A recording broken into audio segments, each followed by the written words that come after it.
দেশে হামের ভয়াবহ রূপ, গত 24 ঘন্টায় আরও 17 মৃত্যু। অন্তর্বর্তী সরকারের গুরুত্বপূর্ণ সিদ্ধান্ত নিত 7 সদস্যের কিচেন ক্যাবিনেট, দাবি তৌহিদ হোসেনের। প্রতিটি খাতে দলীয়করণ, জনগণ সরকারের উপর আস্থা হারিয়েছে, দাবি হাসনাতের। তথ্য প্রযুক্তির সহায়তায় মাগুরায় ছিনতাই ও হত্যার রহস্য উদ্ঘাটন পুলিশের। ঝিকরগাছায় ঈদ উপলক্ষে সাবিরা সুলতানা ও জামায়াত নেতাদের পক্ষ থেকে মানবিক সহায়তা বিতরণ। ভারতে ভয়াবহ তাপপ্রবাহ, তেলেঙ্গানায় 16 জনের মৃত্যু।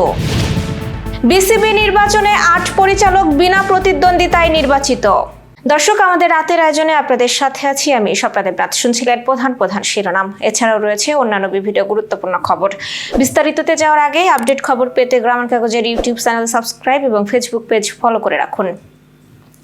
দেশে হাম ও এর আনুষঙ্গিক উপসর্গের প্রকোপ আশঙ্কাজনক রূপ ধারণ করেছে।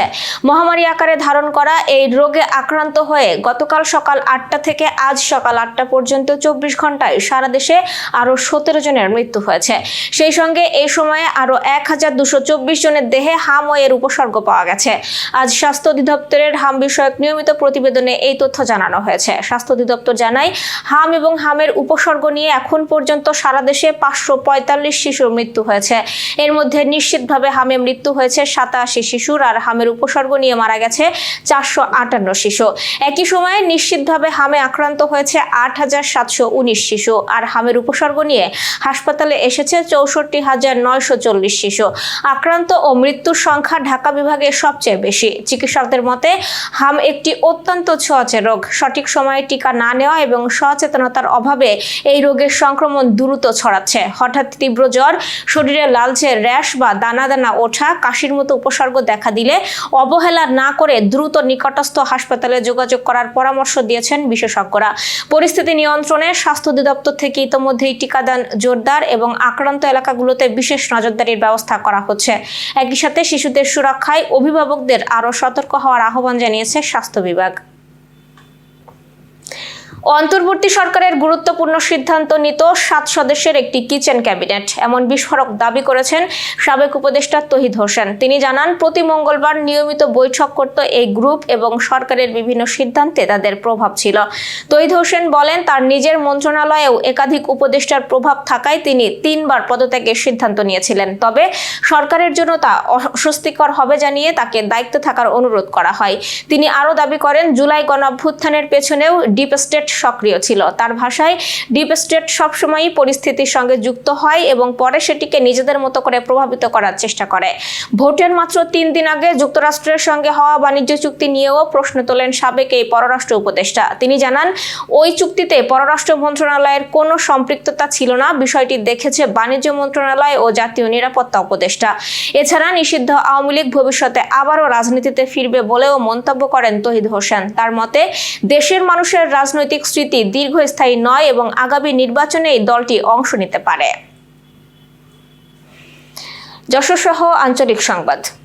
সারা দেশে আইন শৃঙ্খলার চরম অবনতি হয়েছে এবং আইন বিচার বিভাগ সহ বিভিন্ন প্রতিষ্ঠানে দলীয়করণ করা হয়েছে বলে অভিযোগ করেছেন এনসিপির দক্ষিণাঞ্চলের মুখ্য সংগঠক হাসনাত আব্দুল্লাহ। ঝিনাইদহ শহরের পায়রা চত্বরে আয়োজিত সংবাদ সম্মেলনে তিনি বলেন, ব্যাংক, বিশ্ববিদ্যালয় সহ সব জায়গায় একই পরিস্থিতি তৈরি হয়েছে। ফলে বর্তমান সরকারের প্রতি জনগণের আস্থা কমে গেছে। সম্প্রতি এনসিপির নেতাকর্মীদের উপর হামলা ও মামলার ঘটনার প্রতিবাদে এই সংবাদ সম্মেলনের আয়োজন করা হয়।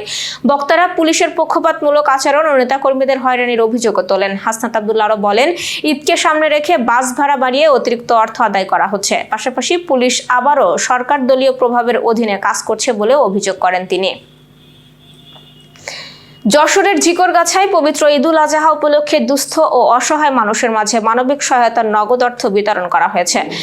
সংরক্ষিত নারী আসনের এমপি সাবিরা সুলতানা মুন্নির পক্ষ থেকে আজ রাজনৈতিক কার্যালয়ে আলোচনা সভা শেষে 6 লাখ টাকা বিতরণ করা হয়।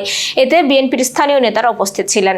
একই দিন উপজেলা পরিষদ মিলনায়তনে জামায়াতের এমপি মোসলেউদ্দিন ফরিদের পক্ষ থেকেও 5 লাখ টাকার সহায়তা দেওয়া হয়। অনুষ্ঠানে উপজেলা প্রশাসন ও জামায়াত নেতারা উপস্থিত ছিলেন। বাগেরহাটের মোংলা বন্দরের পাশে পশুর নদীতে সেতু নির্মাণের দাবিতে আজ বিকেলে মানববন্ধন অনুষ্ঠিত হয়েছে। মোংলা কেন্দ্রীয় শহীদ মিনারের সামনে বাংলাদেশ ট্রাস্ট ওয়ার্কার্স ফেডারেশন ও বাংলাদেশ আস্থা শ্রমিক সংঘের যৌথ আয়োজনে এই কর্মসূচিতে কয়েকশো শ্রমজীবী ও সাধারণ মানুষ অংশ নেন।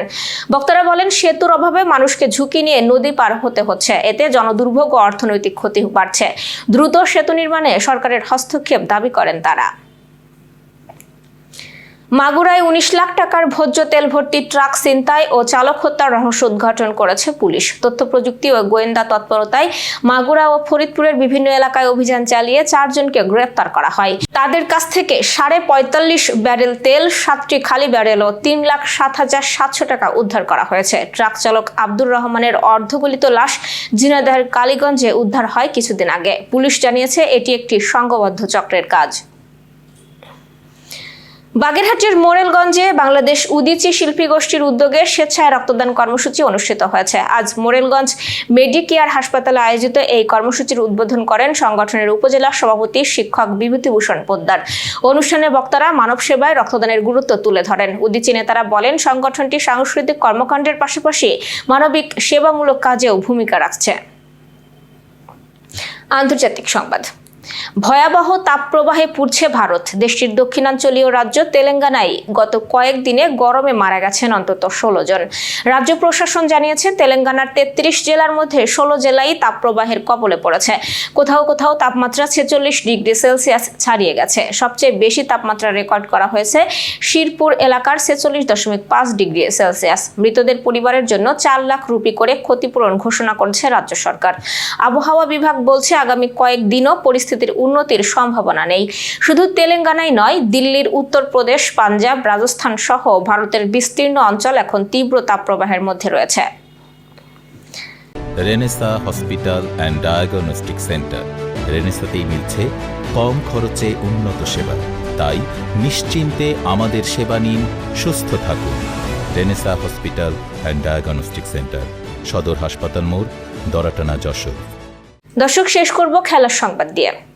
বাংলাদেশ ক্রিকেট বোর্ডের নির্বাচনকে ঘিরে শুরুতেই চমক। ভোটের আগেই বিনা প্রতিদ্বন্দ্বিতায় নির্বাচিত হয়েছেন 8 জন পরিচালক। তাদের মধ্যে রয়েছেন সাবেক প্রধান নির্বাচক মিনহাজুল আবেদিন নান্নু। মনোনয়নপত্র প্রত্যাহারের শেষ দিনে 3 প্রার্থী সরে দাঁড়ানোর পর এই পরিস্থিতি তৈরি হয়। চট্টগ্রাম বিভাগ থেকে নান্নুর পাশাপাশি নির্বাচিত হয়েছেন মঈনুদ্দিন চৌধুরী। এছাড়াও ঢাকা, সিলেট, রাজশাহী ও রংপুর থেকেও কয়েকজন পরিচালক বিনা প্রতিদ্বন্দ্বিতায় নির্বাচিত হয়েছেন। এখন ভোট হবে শুধু খুলনা ও বরিশাল বিভাগে। আর সবচেয়ে জমজমাট লড়াই হবে ক্লাব ক্যাটাগরিতে, যেখানে 12টি পদের বিপরীতে প্রতিদ্বন্দ্বিতা করবেন 16 জন প্রার্থী। এই ক্যাটাগরিতে লড়ছেন বর্তমান অ্যাডহক কমিটির প্রধান ও সাবেক অধিনায়ক তামিম ইকবাল। আগামী 7 জুন অনুষ্ঠিত হওয়ার কথা রয়েছে বিসিবি নির্বাচন।